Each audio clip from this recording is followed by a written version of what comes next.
যখন দুই ব্যক্তি পরস্পর একে অপরের প্রতি মহব্বত বৃদ্ধি করতে চায়, তখন সে কাছে থাকলে কিভাবে করবে, দূরে থাকলে কিভাবে করবে।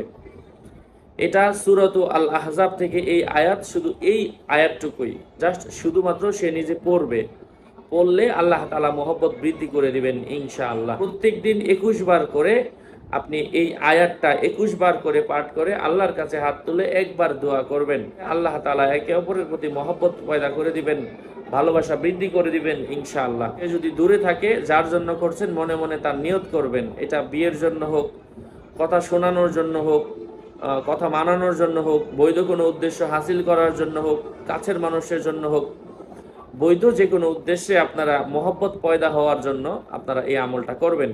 আর যদি কাছে থাকে, প্রত্যেক দিন 21 বার করে পাঠ করে তার দিকে তাকিয়ে তার দিকে ফু দিবেন। এই আয়াতটা মেশকাম্পর জাফরান দিয়ে লিখে ধুয়ে তাকে এই পানিটা অল্প অল্প করে খাওয়াবেন।